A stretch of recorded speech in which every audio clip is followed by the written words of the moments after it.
Okay, I have a lot of friends that are jealous that I get to talk to Dr. Ben Lynch today, nutritional therapists and FDN practitioners. Everyone loves Dr. Ben Lynch and your information and dirty genes and seeking health products and everything you're doing with Strategy. So thank you for coming on the show today. I know you've been super busy trying to help others with your education on the coronavirus and how we really can be healthy. So I'm excited to kind of get your knowledge about what's going on in the world and how we can make ourselves healthier at a cellular level, looking at our genetics and everything you do. Awesome. Well, great to be here, Debbie, and cool that we're pretty much neighbors. Yeah, I know. That's what I thought. It's so funny. You're just next door. Yeah. So my focus has always been optimizing health, athletic performance, longevity for the endurance athletes. We put a lot of stress on our body, and my background kind of led me diving deep into your book, and I need to read it a third time because there's so much information there. Why some people don't feel as good as other people when they're doing, say, I did 15 Ironmans, I did multiple marathons, and then suddenly one day I was broken. So since 2013, I've been on my own journey, wrote a book, Life is Not a Race, and now I'm just trying to educate others to avoid burnout and breakdown.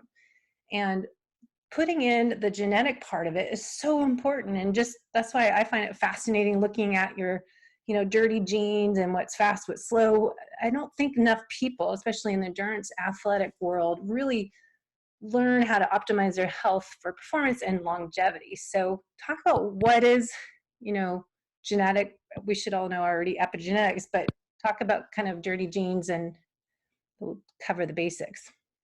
Yeah. Well, first of all, yeah, your background and history is impressive, and I will say as a clinician, I've worked with a number of athletes, either high school athletes or elite athletes or just hobbyists. And one thing that I would find that was a consistent trend where was basically those who were performing in sports would be depleting themselves.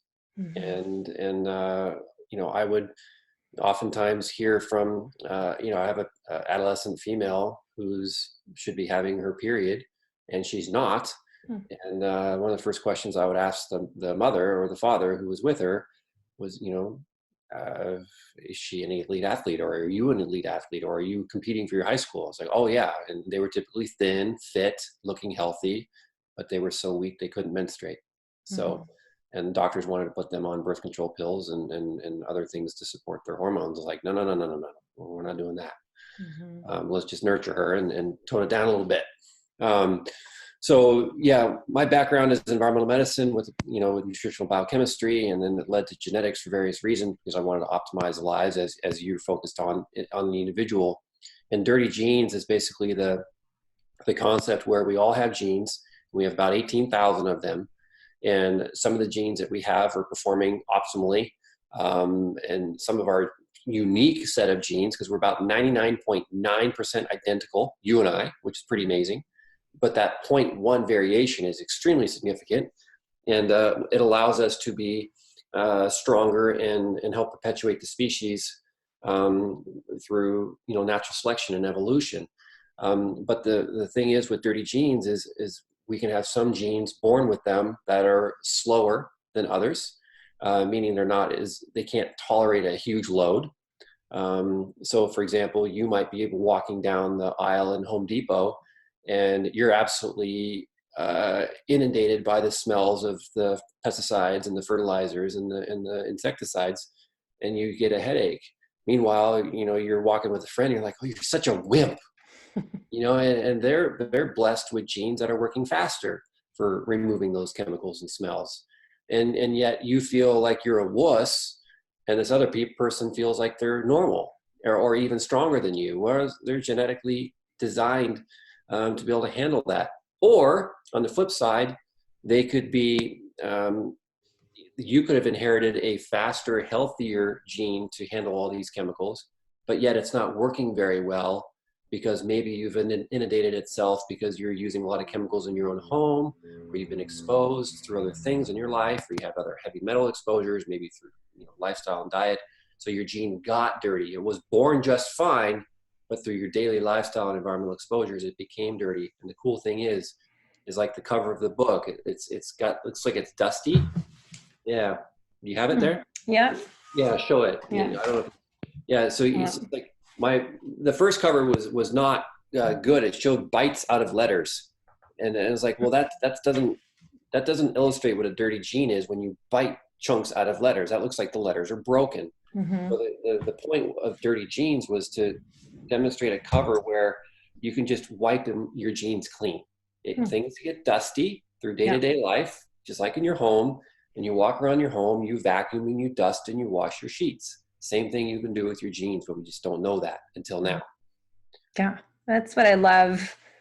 I could read this book over and over again. It's just so much information. And the thing is the genetic markers, and I did a little intro, and I keep talking for last few years about doing the 23andMe, or, getting your raw data and uploading it. And a lot of people use that genetic data just to look at their ancestry background and where their relatives are. Like, I don't even care really about that. I want to know, how I can optimize my health and what I can do to make myself, healthier, happier, and live longer. And, taking that information, you have a program called Strategy, and people do you do the genetic testing through there? And I know you were updating it. So talk a little bit about that, and then how we can apply that with the dirty genes. Yeah, so Strategene it stands for Strategic Genetic Analysis. So you can order a 23andMe currently and an Ancestry currently, and you can download your raw data from their services, from your test, if you've already ordered it previously from their test. And you can buy a Strategene report at Seeking Health, and then you can load in your raw data and generate a report. And then you get a report demonstrating the genes that my research team and I have identified as being very, very relevant, and then what you can do to take action and what the consequences can be about these genes. So we're coming out with a new updated Strategene anytime now, but this virus just slammed us, and so it's delayed the launch, but the test is basically ready to go. But you'll be ordering your own Strategene genetic test kit, like you would from 23andMe or Ancestry, and you would spit in a tube, send it to our lab, and we would analyze it, and then we'd send it, you'd have your own raw data, and we generate a new report that is a lot more SNPs, the pathways are updated, and we have a lot more actionable information from lifestyle, diet, the environment, of which dirties these genes, and what also things that you can do to clean them up. So we've really enhanced the what you can do about it,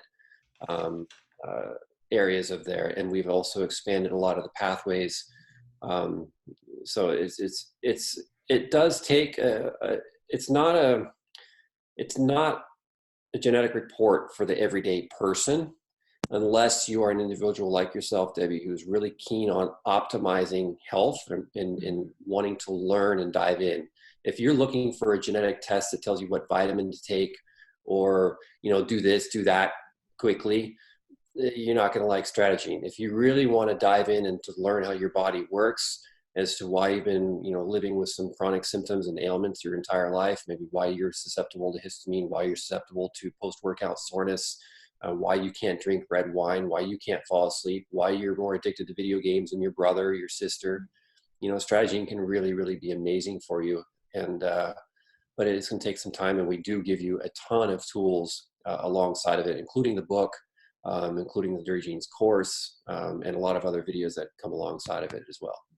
Yeah. And were you doing a practitioner training? I know I asked, I think Yes. last year, and they were working on that, because I think, people as myself that are focusing on health coaching online and being a health detective as an FDN practitioner and a nutritional therapist, that this is other key part practitioners need to add in to our protocol to figure out, how we can really create an individualized program for someone based on their lab results we get, like the Dutch test, I know you talk about, and put this, because it's so important, like as you said, the COMP gene in their estrogen metabolism, and just all this stuff with nutrition and low carb and how much fat and saturated fat. So I think it's so essential to really work with health coaches that know how to interpret this information and apply that to really individualizing a health optimization program for anyone, athletes, but Yeah. just people who want to live longer, healthier. Exactly. And when you get the Strategene genetic test, you go to the strategene.me website, and there's a whole education area in there. There's hours and hours and hours worth of educational videos Some are taken right from the conferences where I was presenting to health professionals. So you learn how to interpret the pathways and learn how genes interact with each other. Look, a lot of genetic tests tell you that, you might have a, predisposition to, male pattern baldness like this. I can look in the mirror and figure that out, Yeah. or you're going to eat asparagus and your asparagus, if you eat asparagus, your pee will stink. Thanks. I already knew that. Or you order a genetic test that says, you have MTHFR, take methylfolate. Not so fast.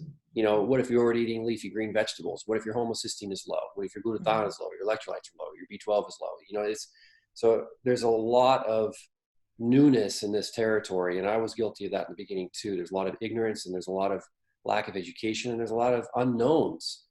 But what I've learned over the years is that there's no fast and easy way to do genetics. You have to do it the hard way, and you have to look at how genes interact with each other. You have to look at how genes interact with the environment, and you have to look at how genes interact with vitamins and nutrition and food and all that together, all of it together. And if you don't do that, you're not going to get any benefit from genetic testing. So if you're one of those people who have ordered genetic testing and you're frustrated, I really do invite you to utilize strategy, because it could really turn the corner for you and really help you out. Well, and it's affordable. And I think a lot of athletes, it's funny, they don't want to spend money on all the lab testing necessarily, because they'll drop 10,000 on a new bike, but to do anything to do with their health, it's like a fight. They're not going to do it until they hit rock bottom and get broken, as I did to myself. And then you start to go, okay, I probably should do something about what I'm doing to my body on the inside and figure out what's going on. But I think, trying to optimize for people that are all about peak performers and want to achieve their best in their sport, I think you can use this information too to maybe, enhance your training and work on recovery and repair, and maybe get some more data on how you can individualize your nutrition and all that as well, I would think, right? 100%. And, this strategy is when you get the report back, you get a lot of information about the histamine and neurotransmitters and your methylation cycle, your folate cycle, your glutathione pathways. And it's not really, focused on exercise per se or fitness per se, but its focus is on the general, some really key important pathways in your human body that span across everything that you do in your everyday life. So, there's a lot of genetic reports that talk about, your depression, here's a depression report or an anxiety report or an exercise report.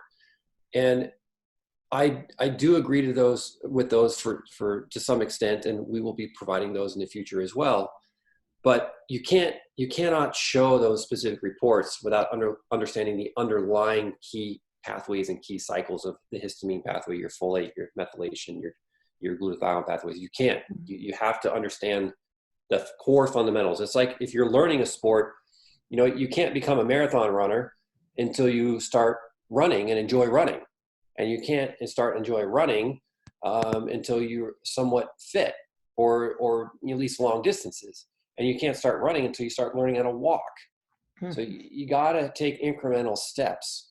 And, can people see the screen at all with this? I'll post the video on our YouTube channel. Okay. So I'm going to hold up, here you go. The first one to see this. Nobody's seen this before.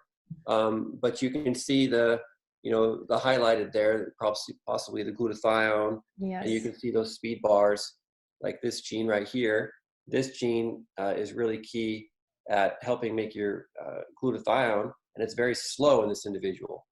And then here's a gene that's really fast. So people who have a very fast gene right here in superoxide dismutase, if you're an athlete, if this gene is working really quickly, as it is in this individual, you can make a lot more superoxide or hydrogen peroxide, and that can lead to post-workout soreness. And so when I did a podcast with Ben Greenfield, and he recommends strategy all over in his new book, Boundless. I have that. Yeah, which is a great book. And like in the early part of this book too, he's, I went over his strategy report on his podcast. So tune into that one too. About drinking red wine and about post-workout soreness, because those are two things that he was experiencing. And Mhm. now he's better, and it helped optimize his training. So the new report will be even better. Yeah, no, I did his Keon Coach program beta test a year ago, and just really talking about the strategy report is an essential part of really optimizing your health. And so the mitochondria function, I've been into researching that, is my other area, chronic fatigue and optimizing health from the mitochondria. How do you connect the mitochondria function with our genetic and our dirty genes? Wow. A lot of ways, because the mitochondria are kind of the sentinels of everything. And when I started reading Robert Navio's work, Mhm. the cell danger response, it really, really impacted me in a huge way. And so you can link to his cell danger response paper. Just find it on Mhm. Google. You can get the free download PDF. I invite you all to read it and read it again and read it again and read it again. You think Dirty Genes is thick? Oh my. His cell danger response paper is thick. And basically what the mitochondria do is we always think of the mitochondria as our powerhouses, especially for fitness. We want to have more mitochondria. We got to keep them healthy. We got to, keep our glutathione on board and keep our antioxidants, but not so much, because exercise is a natural stressor on our body. And exercise actually makes more mitochondria because of the stress, the oxidative stress that we're creating from the exercise. But if you exercise too much, Mhm. mitochondria are depleted of glutathione, and now they burn out, and you don't get that mitochondrial formation of new ones or repair. So there is that balance. So mitochondria, are constantly seeking out infections. They're seeking out, chemicals. They're seeking out nutrient density. They're the most concentrated amount of your number one antioxidant is found inside your mitochondria. And it's interesting, if you're an athlete, this is a quick and easy test. Is your eyesight getting worse? Mhm. Because if your eyesight is getting worse, your I don't know what part of the eye it is. It's cornea or the iris, or I don't know what. My eye anatomy and physiology sucks. Um, but it's some part of your eye where glutathione is super, super concentrated, because you have a massive amount of mitochondria in your eye, because it's constantly adjusting and refocusing all the time. It's working nonstop all day. And so the amount of glutathione that is needed in your eye is massive. So, and if it's low, your vision is going to get worse. And so that is, athletes, I would, post-workout soreness, delayed recovery, that's a warning sign. But so is your eyesight. And if you're like, oh my God, yeah, my vision, night vision is worse, that could be separate. But if your general vision is getting worse, it's not just an age thing. You're overdoing it. Yeah, that's what I would say. One, I would say the Goldilocks effect. More is not better. You got to find the right amount for you as an individual. Yes. And two, don't blame the aging process. You want to get me angry and fired up, say you blame the aging process. Like, no, your body changes. You have to, work with it and supplement and take care of yourself differently than you did when you were 20 years old. It's not the aging process. It's just a journey of, making these little adjustments. Yeah, let me share you. Have you seen my Instagram TV video about the immune system and exercise? I don't know if I saw that one. I watched many of them. Yeah, this one, I'm trying to find the basic graph here. Here it is. Um, so this lady reposted it. Let's see, I'll turn my brightness up all the way. So there's a bell-shaped curve. I know it's some type of rainbow, right? Yep. But you see the bell-shaped Like curve? Coke. The red line. Yeah. Hmm. So, well, the red line is, oh, that's someone's circle. Oh. So it's the black line. It's the swoosh. Okay. Got it. Okay. Yeah. So the start of that right here, the top part of the hook, let's say it's called a fishing hook. The Yes. top part of that is people not exercising.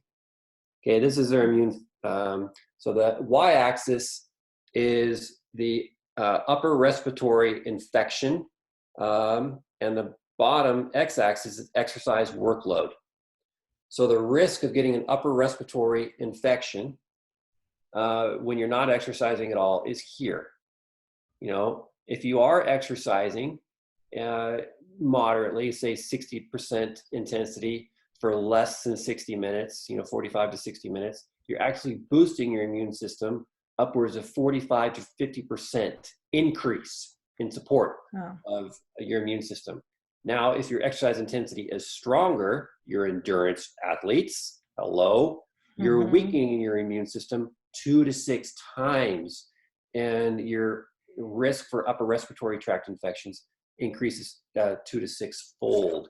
So I asked you, Debbie, were you getting upper respiratory tract infections as an endurance athlete Mm, or sick? occasionally, yeah, it's been a while, but just like just post-nasal drip, is that upper No, that's more respiratory more? histamine. That's more Mm-hmm. histamine. Um, and we can talk about that too. If you look at your histamine pathway, you get red in the face as an athlete, and it Mm-hmm. stays red for a long period of time.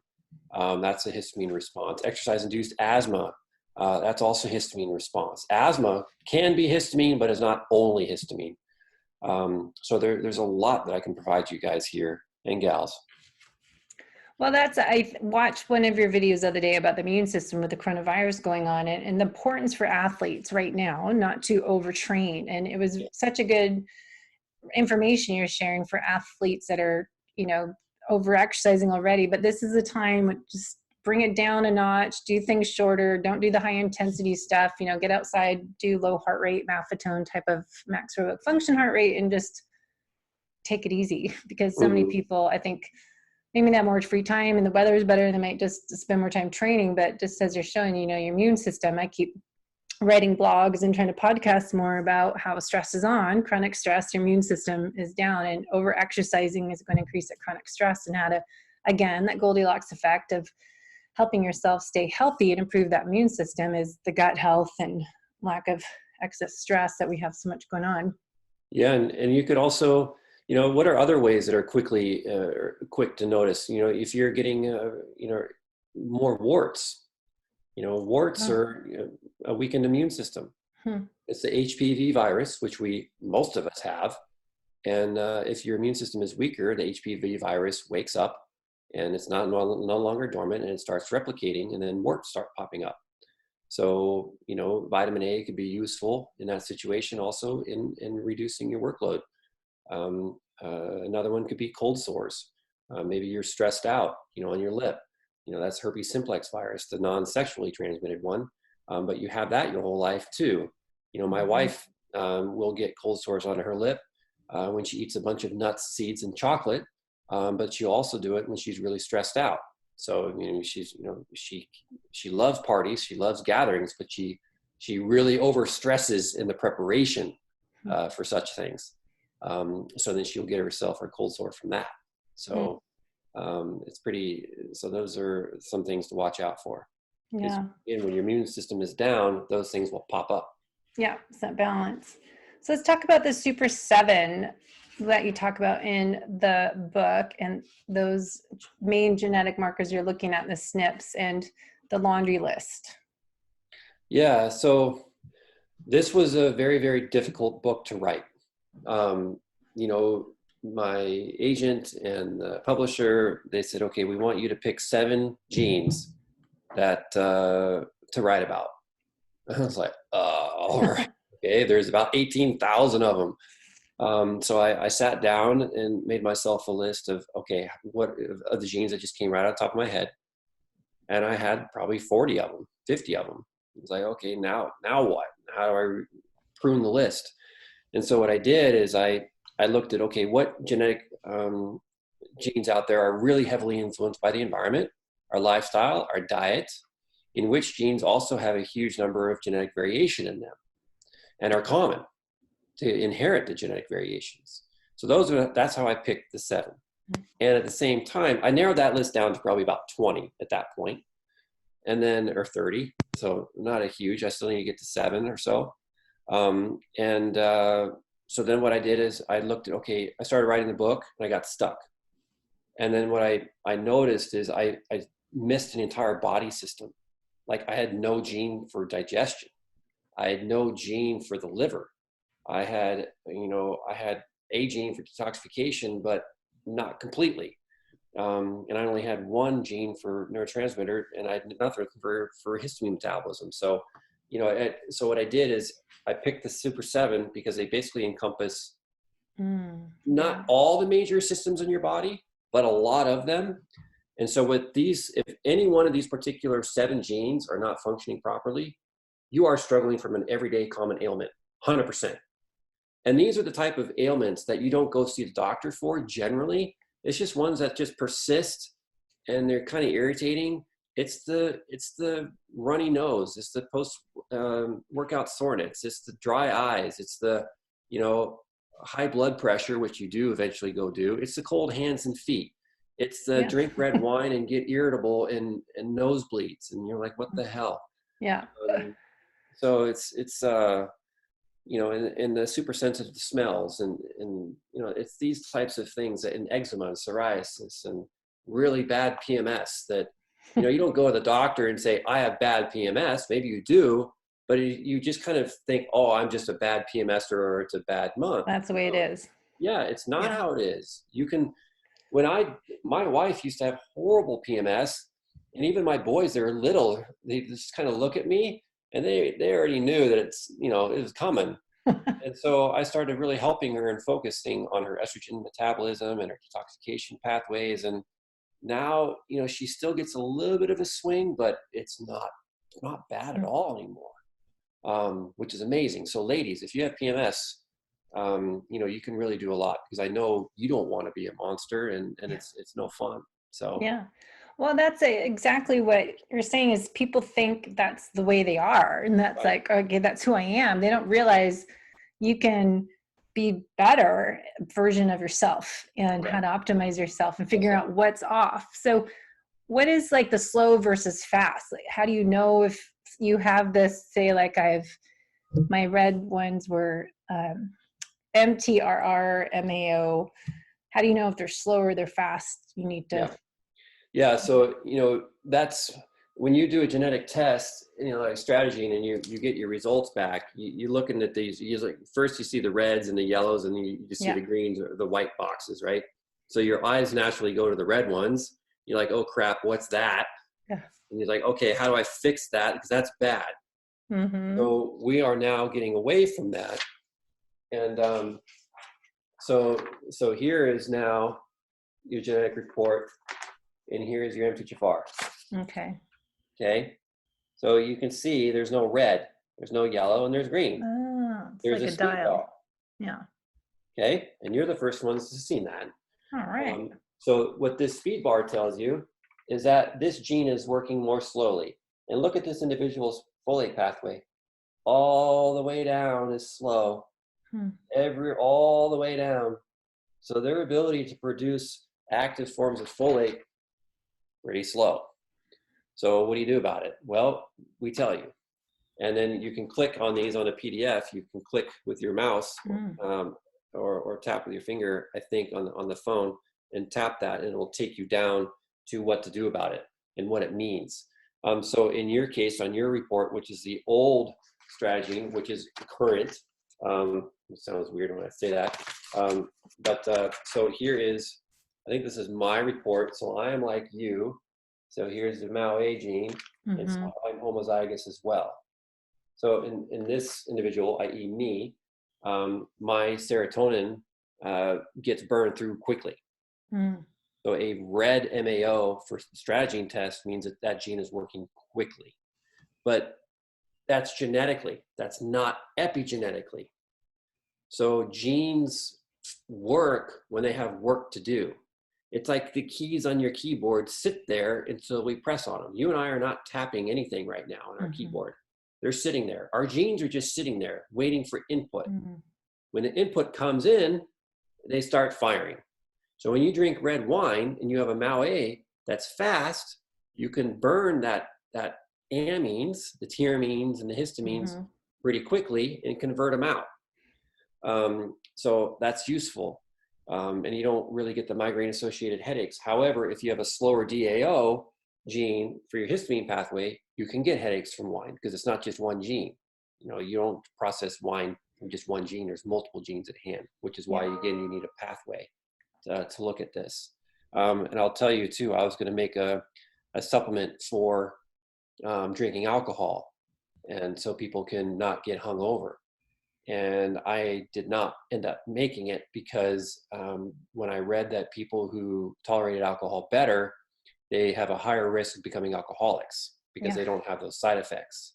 So then I didn't make it. That's probably good. I know I've done the DNA Fit report, and they have a marker in there that you respond well to alcohol. And I'm always like, is that really good to Exactly. tell Yeah. people? Because then it's like, oh, all right, I can drink, and I can be able to have 2 drinks and not have any problems. But yeah, that's a fine line of some It's a people take it a fine little serious. line, very fine line. And again, they might be looking at one gene, and alcohol has multiple different genes. So, you can't just be, that's the problem with a lot of genetic reports is they say, okay, here's this gene, you can do this or you can't do that. But you have to look at the bigger picture. You have to. So it's not as simple and as cut and dry as we really want it to be. Um, so, so the Super 7, just run through them real quick. Yeah. MTHFR is in the folate pathway, and these genes have abbreviations like MTHFR because otherwise there's just a mouthful of words and it doesn't really matter. So just know that I want you to sit back and think, okay, because I know some of you are tuning out because you hear the word gene or genetic or epigenetic, you're like, oh God, this is too heavy. I'm not a scientist. No, it's easy. Genes do jobs. Genes have work to do. That's it.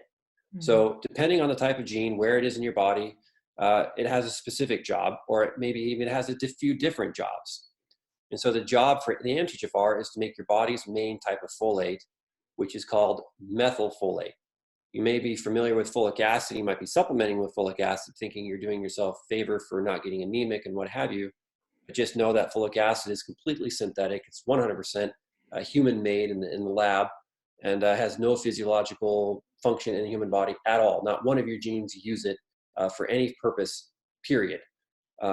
So it gums up your genetic machinery. But methylfolate is found in foods, especially found in liver, organ meats, leafy green vegetables, and anything green, because folate comes from the word foliage.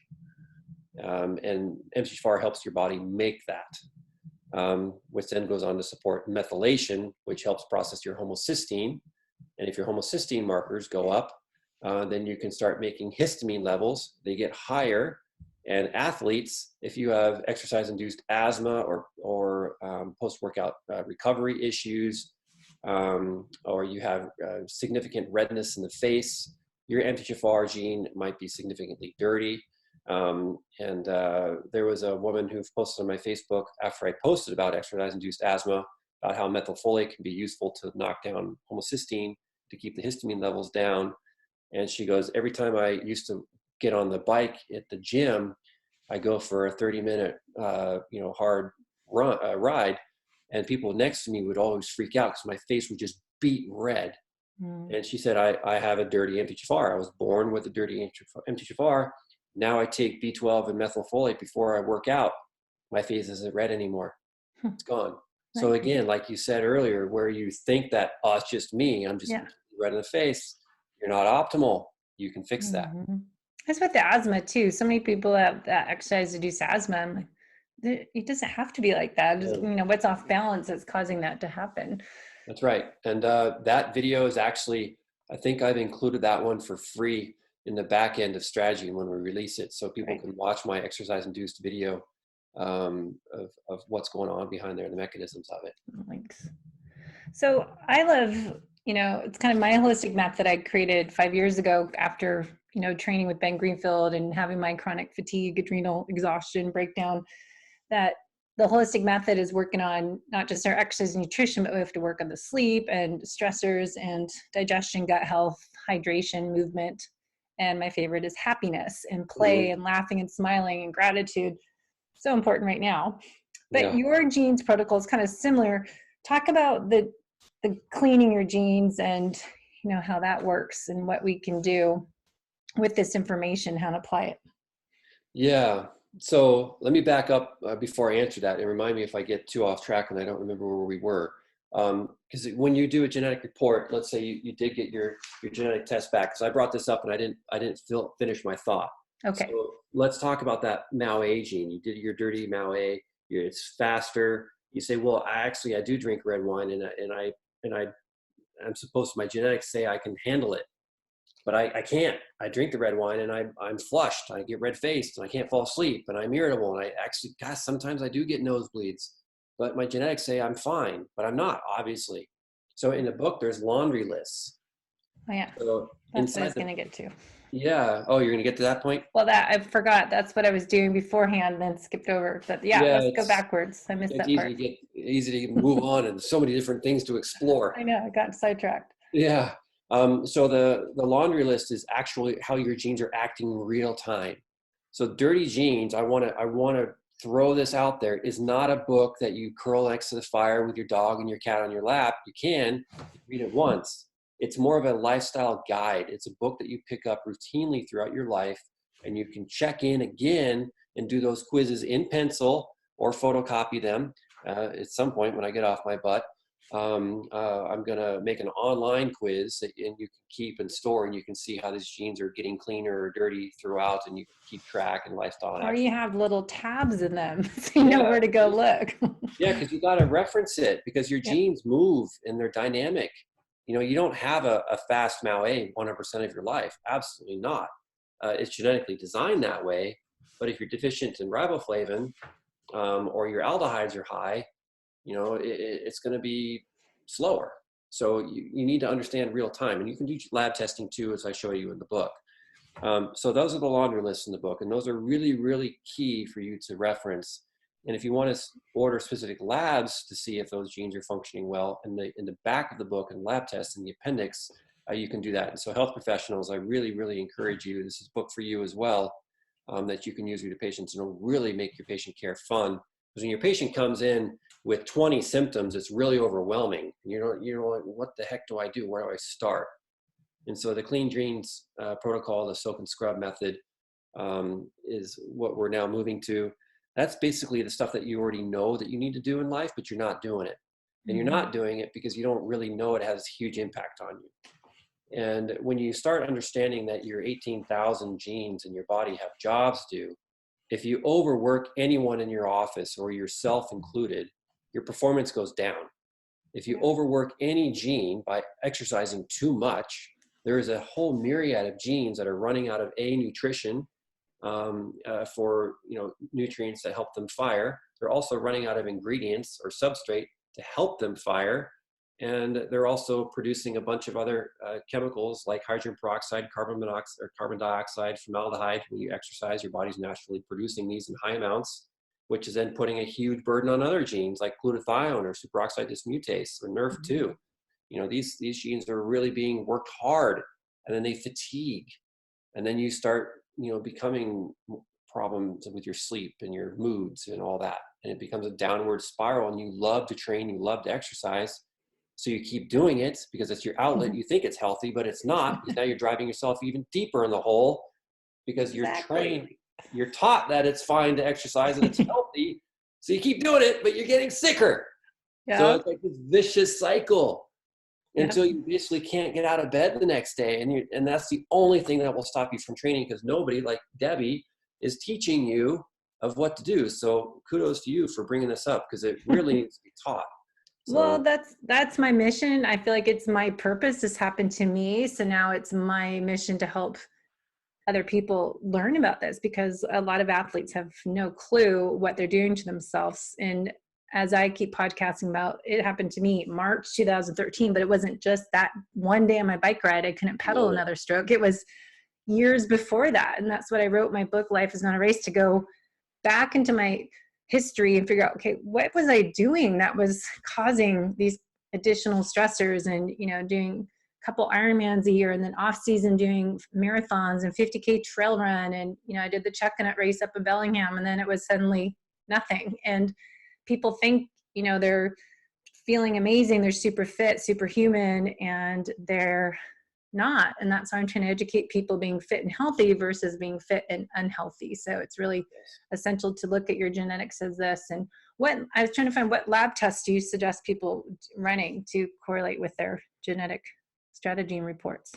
it all depends. I would say, that's why we're giving the book Dirty Genes to people when they order strategy. I really want people to not take action on their genetics. I want people taking action on how they're feeling. Yes. The genetics are showing your susceptibilities, your potential strengths, your potential weaknesses, and sometimes your weaknesses are your strengths, and sometimes your strengths are your weaknesses. Mhm. So, in the books, Dirty Genes gives you that insight real time of how you are feeling.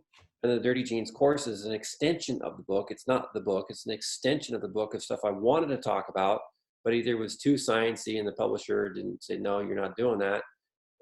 Or I just ran out of words because the book was already too long and the publisher gave me some grace.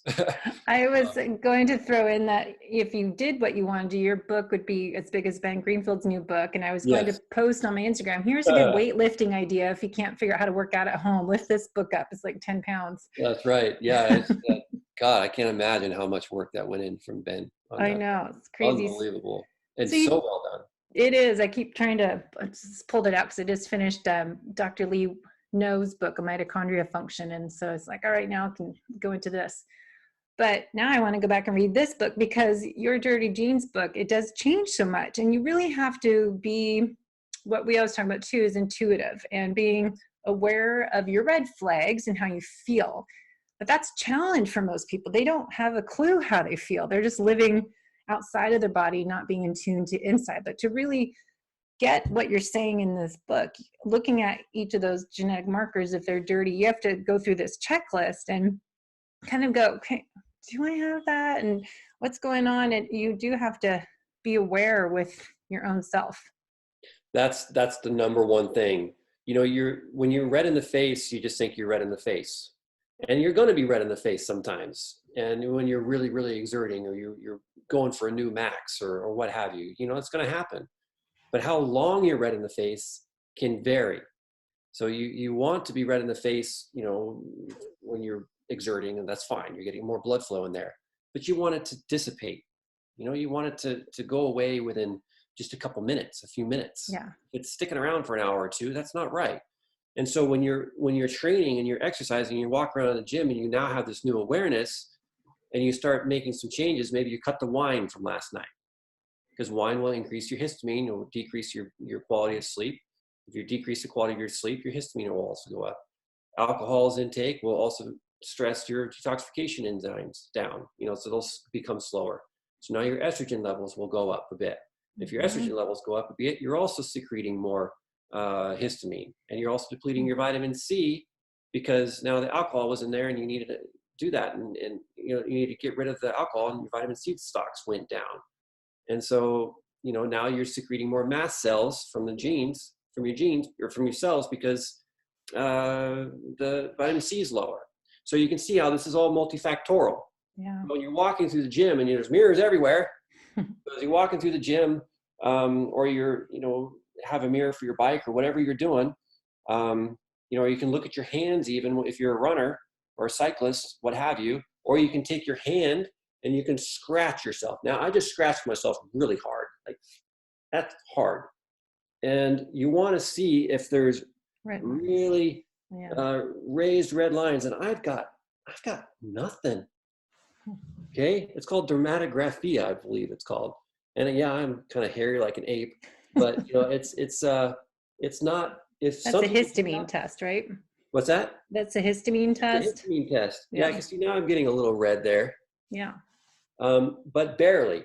Now, if you have really high histamine, you'll have raised skin and those lines will stay there. And you could actually draw little pictures. And that's really, really high histamine. So like you said, I want you to be not only intuitive, because you do need to tune in because you are so focused on the outward world because we have eyes that see out, not in. So now you need to think about what is going on and then look with your eyes back at yourself or look at that red face, for an example, or the post-workout soreness. And now with the tools from Dirty Genes in the book, you're like, okay, my post-workout soreness, this is like the 4th day now, and it's getting worse, and it's preventing me from going harder. So yeah, I'm now going to supplement with some PQQ. I'm going to alter my training a little bit. I have been drinking water. I haven't been using my electrolytes because I did learn that hydration is not just drinking water. Hydration is getting water in my cells. Yeah. And that's a huge one. Yeah. So, there's a lot at play here. And I know Debbie and I have gone many twists and turns with you. But the book does explain it quite well in a progressive manner.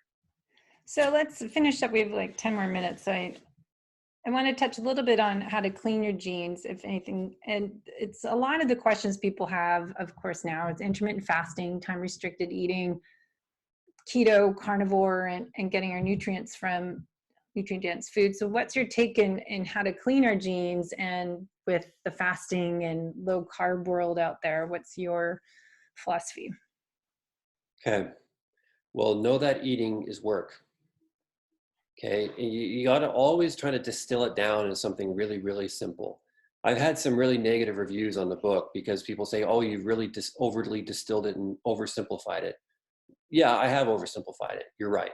But at the end of the day, you have to ask yourself, does oversimplification still work? Is it still applicable? And do people get results from it? The answer is yes, you've actually helped them. If the answer is no, I've oversimplified it. So when you oversimplify something, that's bad. Simplifying is good if it leads to action and you get results. So dirty genes, it's right on that borderline. It's easy, but it's still not oversimplified. So in terms of dietary things, food consumption is work to do. You need to produce stomach acid. You need to produce digestive enzymes. You need to detoxify the chemicals that you're consuming with it. You need to absorb the nutrients. You need to get rid of the constituents from some of the plants that might not be working very well. Your microbiome is working and generating a huge amount of water-soluble vitamins or other types of compounds, of hydrogen sulfide, nitric, methane, and so on. Your body has to process all of that. You have to, maintain hydration. So it's a workload. So if you are over-consuming protein is very, very useful, but you have to understand that protein is a nitrogen-based compound that produces a huge amounts of ammonia. So if you're a weightlifter and you're chowing down on paleo or GAPS or carnivore and you're eating too much, there's something called nitrogen balance. And if the nitrogen balance is out of whack, then you're going to get headaches and fatigue and brain fog. Sorry, that was my kids. Boys, stop it, please. And so you need to be increasing acetyl L-carnitine or alpha-ketoglutarate or ornithine or citrulline. I'm not really a fan of arginine for various reasons. You'll learn that in the book. I know a lot of athletes use arginine, and that's okay if your genes are clean. If they're not clean, it's a problem. Basically with diet, you have to tune in and be intuitive. So let me give you a real life example to make it simple. My wife will say, hey, I'm going to make fish tonight. How's that sound? I check in with myself. That sounds great. Literally, I check in and I think, okay, fish, protein, histamine, well, then I don't really think about taste so much. I think about the food components of that particular food, the nutrient components of that food. Did I already eat a bunch of protein in the morning and in the afternoon, and did I not exercise much? And if I did not eat much, or if I did not exercise very much that day, or I didn't sauna, I ate quite a bit of protein in the morning and at lunch, I'd say, no, I'm just going to have a salad tonight. Because I know from my laundry list that I have a slow COMT, a dirty DAO, and a dirty slow MAOA, that if I eat more protein tonight, I'm probably going to have difficulty falling asleep. I'll be more alert. So, or on the flip side, if I'm feeling already kind of tired, like a midday afternoon meal, if I'm already getting tired, my breakfast was very light, or maybe I didn't even eat yet because I'm intermittent time restricted feeding kind of thing. I only eat when I'm hungry. I don't eat because it's 8 o'clock and I need to have breakfast when I'm hungry. So that in intermittent fasting, I know, or time restricted feeding, I'm going to eat at 6. I'm going to stop eating at 5. I would say you need to remove the rigidity Mm-hmm. because your body is not on a clock. I mean, there is a huge amount of circadian rhythm and clock influence. There are genes called clock genes. So there are clocks involved here, but it all depends on your environment and what you're doing and within that environment. So I want you being more malleable versus more rigid. I know some of you are like, I got to train at 5:10. I have a meeting at 5:57. You know, some of you are crazy. The other ones are like, oh, whatever. Yeah. So you need to be more in the middle on both of those spectrums. So I really want you to, tune in. Are you hungry right now? If you're not, don't eat. If you're in time restricted feeding or doing intermittent fasting, and you're feeling weak and you're feeling hungry and you're in a competition and you got to make 6:00 p.m. to make it 48 hours, don't do that. You're going to weaken yourself. Yeah. Eat. It's okay. I think that's what I keep telling people, listen to your body and eat when you're hungry. Because I think so many people, typical type A competitive athletes, driven individuals, athletes or not, they tend to override those signals when they do need to eat. And a lot of people are doing those 3-day fasting challenges and the 24-hour fasting. And I think a lot of times you have to look at, is it good for me to do that right now if I already have a lot of stress in my life, if my training load's heavy that day and I'm eating too low of calories? So, because a lot of times I was just doing a podcast that, you're eating more protein and fat. If you're eating right for metabolic type, I'm feeling full and satiated, but then you end up, oh, that was one meal a day. Is that too low calories for someone that's exercising twice a day? And so I think it's going to the individuality part of it, but listening to your body, knowing, you're not the same as the other person and everyone's genetics are different. And you're not the same as you were yesterday, and you have to really understand that. And your genes are not the same. There's different influences or different things going on, like this whole coronavirus thing. That's a whole new environment for you right now. There's this little bit of scatteredness going on. Your structure is gone. The kids are home during quiet time. You're not used to that. So I didn't tell the kids to be quiet. So now it's a new variable, but you have to adapt. Yeah. I also want to say that there's some days where I'm carnivore. There's some days where I just fast. There's some days where I'm keto. There's some days where I'm Mediterranean. There's some days where I'm kind of a mix of all of it. There is, I don't think there's any right, absolute, lifestyle unless there's a permanent belief or philosophy behind it. Mm-hmm. And I will say, if you're a vegan or vegetarian, I totally respect and admire the philosophy behind that 100%. I also know that it's a very, very, very difficult lifestyle to maintain. Elephants are big and nimble animals and fast and healthy and live a long time, and they're vegetarians. As far as I know, I'm not an elephantologist, but they get by just fine on vegetables and grass and whatever. But just be mindful, especially ladies out there, if you are working on your fertility or you're breastfeeding or you're pregnant. Mm-hmm. Some exercise is great. Mm-hmm. Overdoing it, you're going to have one hell of a time getting fertile or pregnant or producing enough milk. I never had children, so wonder why. Yeah. I tell people that, and I wrote that in my book. I never could get pregnant. And you look back, it's like, okay, and I didn't get my period for periods of time. Like, oh, that's great. It's in season. I'm racing. I don't want to have that cycle. So I think, it's really important for female athletes to work on their health and looking at all this information that you have in your strategy and program in the book and getting the right supplements. So you have seekinghealth.com. Yeah. And people can learn more strategy in there, and then they can figure out, based on all that information, what supplements they need to stimulate or support and replace what's missing in their body. Yeah. And supplement is we use the term supplement flippantly. It's easy. It's like, oh, calm down when you're stressed out, or don't stress out, or reduce stress. It's like, oh, sure. Supplement is defined as to add to or enhance. Mm-hmm. So you want to add to or enhance not only your fitness or your exercise or your routine but also your lifestyle, your well-being, your health. Our motto at Seeking Health is optimizing life. And in our bottles we have written across the top, targeted support. And we're really trying to target people so they or target specific parts of your genetics or your pathways in your body to support those things. And so for athletes, I really recommend the optimal electrolyte, hands down. The orange or the seltzer are my two favorites. Berry, for some reason I don't tolerate the berry. It's probably because berries have natural amines in them, and I don't feel good from tyramines or histamines.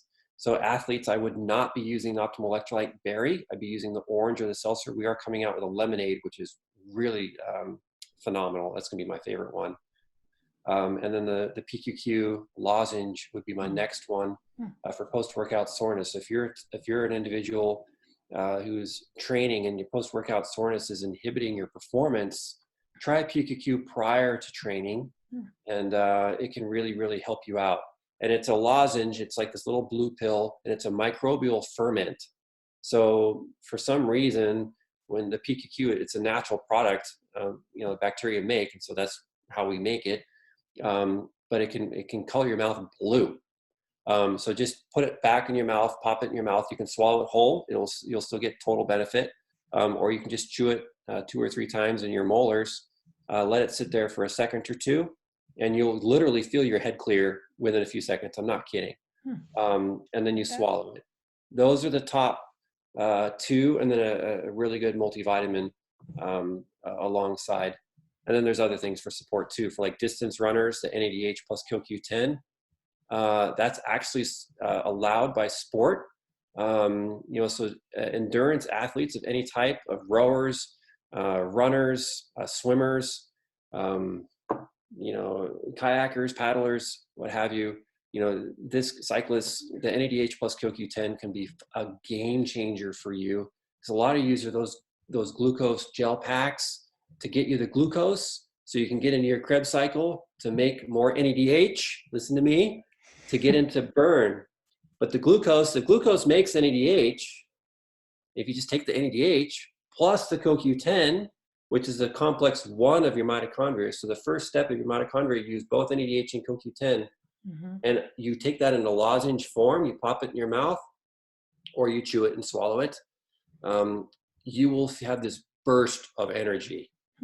It's ridiculous, but only use that when you are not eating, because when you eat food, you're making NADH. So if you ate breakfast prior to exercise, which I don't recommend, but unless you need to, but generally speaking, best not to, but everyone's different. But do not use NADH plus CoQ10 with about an hour or so of food, because it'll make you tired. So, yeah, I think most of our people do fasted workouts in the mornings. Yeah, so NADH plus CoQ10 will break your fast. So know that. So if you're wanting to train to burn fat, do not take the NADH plus CoQ10, because it'll disturb your fasting. So it will take you out of fat burning by taking that? I haven't done research on it, but I would suspect yes, because fat burning is more NAD, and NADH is more made in the glucose pathway. So NADH is made in the glucose pathway, actually. So when you look at the Krebs cycle, you'll see NADH is being made there along with FADH2, which then feed into your mitochondria. So that will probably take you out of I don't know if it'll take you out of ketosis or fat burning, but it will definitely, you'll feel super energized. So it's a really good question, but I can't answer. I really want to get the continuous glucose monitor and do a little study, because I am focused on improving my running with my mitochondria optimization. So I've been, looking at all these supplements and what Dr. Sarah Myhill talks about, and the mitochondria cocktail and all these, D-ribose and all that. But then if you take that before a workout, are you still burning fat, or is it going to cause you to spike up your blood sugar? So it'd be interesting. Yeah, that's true. And then not only that, but are you gonna lose the benefits of exercise? So the oxidative environment of exercise is what helps you gain more endurance, because you build more mitochondria. So you do have resveratrol to help with your mitochondria and what have you, and there's other things as well which I'm not familiar with. But you know, again, if you struggle with the post-workout soreness, the PQQ can just, I mean, that. I keep reading about that. So you guys have, Oh, it's a throat lozenge kind of thing. yeah, and Put that in. it's my wife does not tune into her body. She just can't. In fact, we were just at the doctor's today getting some injection therapy for her, and the doctor asked her about tuning in. She's like, I can't. Um, some people just don't, and it's okay. And she came in years ago in the office, kind of limping after yoga or a hike or biking. I can't remember what it was, and I was like, really, you're sore again? And it's kind of an ongoing thing with her, and because she's had a history of rheumatoid arthritis since she was 17. She's now in her 40s. She's doing really well. She's on no meds or what have you. It's just the aftermath of that. So I threw her a sample of our PQQ lozenge. It wasn't out yet, and I said, "Here, try this." She goes, "What's that do?" And I said, "I don't know." I really didn't know. And it's like you tried new things on the 3S: fools, friends, and family. And so she's okay, and she sucked on it and dissolved it or chewed it, I can't remember. And she walked away, limped away, and came in my office 10 minutes later. She goes, "I'm like 80% better." Wow. I was like, "Get out. What do you mean?" And so she has that in her car. She has it in her bedrooms, in her bathroom. It's in the kitchen. It's in her office. She has bottles of that stuff all over the place. And I shared that with the doctor today because I asked Nadia again. I said, "When do you take it, before or after?" She goes, "Now I take it before, sometimes after as well, but she takes it before." Huh. All right, I'll put all that in the show notes for the links for the products so people can learn more about them. So it's pretty cool because I'm all about mitochondria function and my genetics right now, and my test is running because my heart rate, my body fatigues really quickly running, and that's my test to try out different things to see what's going on with the Oura Ring. Do you use it? I don't have one. I was going to buy it a couple times and I still haven't. You Get her think that done. helps recovery, HRV? It helps you understand how your training is going, and if you should train, how hard should you train. So, you know, sometimes I learn a lot from Alessandro Ferretti. He's the one who hooked me up with Oura Ring. And he's really into tracking, and he's been tracking for years. But yeah, it shows your HRV, it doesn't show your glucose, but you can, you know, do your continuous glucose meter. But it shows your body temperature, shows your heart rate in the evening. And so if your heart rate, you know, really plummets like this, and then it stays nice and low. If your lowest heart rate is early in the evening, you're well recovered. If your heart rate is lowest very late in the evening, like 5 a.m, then you are not well recovered. So just seeing that graph of where your lowest heart rate occurred is very, very good information. And then the Oura Ring will give you a score the next morning of where you are. So I recommend you become an affiliate for them so your followers can get I think it's $50 off the Oura Ring purchases, which is significant. They're good. Good investment. Good. I was getting it for Christmas a couple years ago, and then my husband's like, I won't wear it, and then you're thinking having that on your finger all the time, if it gets annoying, and sleeping with it. It is a problem when you lift weights. You know, when you have a straight bar and you're doing pull-ups. Pull-ups are okay, but you know, I was a rower for a long time in college, and I don't like things on my fingers, but I do like the Oura Ring. But you know, I played soccer too, and I'd take it off if I hit somebody in the face, I wouldn't hurt them. So for working out, at times, depending on your workout, it can be a problem. But cycling, endurance, running, swimming, you can swim with it. It's waterproof. I do really recommend it. Yeah, definitely. All right, put that in my notes. Remind myself to do it.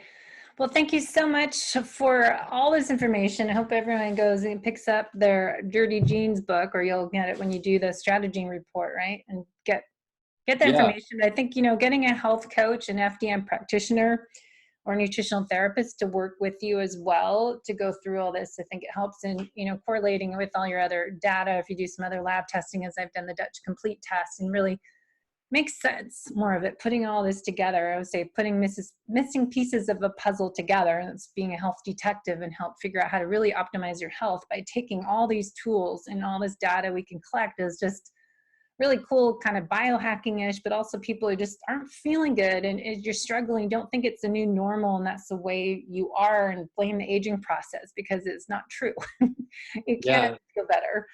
And the term biohacking puts a little hair on my back a little bit, because it seems like Mm-hmm. we're trying to trick the body into performing for us.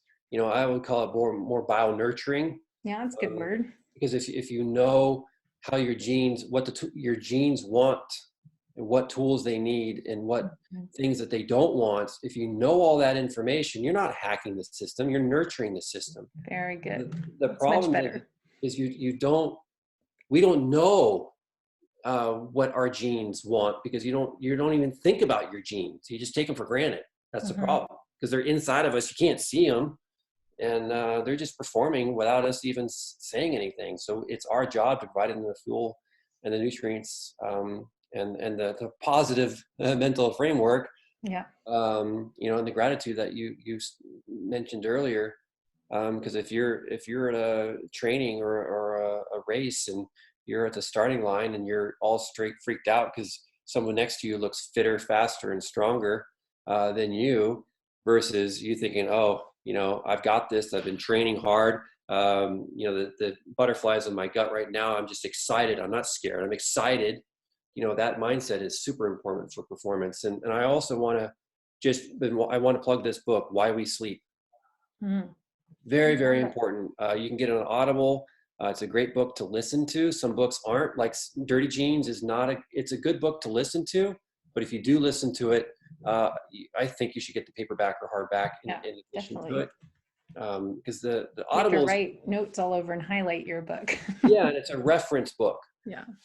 And Why We Sleep is he talks a lot about athletes, and if you're a high level athlete, you will glean a ton from his book. It's Who wrote brilliant. that?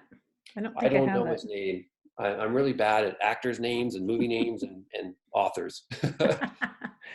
That's all right. I have The Sleep Revolution by Ariana Huffington. That's about it. Some Yeah, others, but yeah. Talk about fatigue. She got so tired, fell down at work and hit her head. yeah, I Knocked know. some sense into her. Yeah. But Why We Sleep, by a sleep researcher. And the I don't want to go. We've already gone a long time, but great stories in there, and very, very passionate about his field, and very applicable. Very, very applicable, and your performance will go way up. Good. Thank you. All right, guys.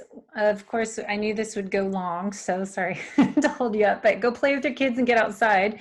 And hopefully everyone stays well during this crazy time in our world. And really, I keep saying and trying to do more podcasts about how really to optimize your health by taking care of yourself now with your lifestyle habits, and reducing chronic stress, because more is not better, and finding happiness, enjoying each day. Like we're in Seattle area, it's beautiful blue sky, sunshine, and playing and doing things you're having to be able to do. Take advantage of that time if you're stuck at home a little more often. And I was saying how it's perfect to be fat adapted and intermittent fasting if people are trying not to eat as much and they don't Totally. have the money coming in. It's great because you only eat one meal a day, you save money.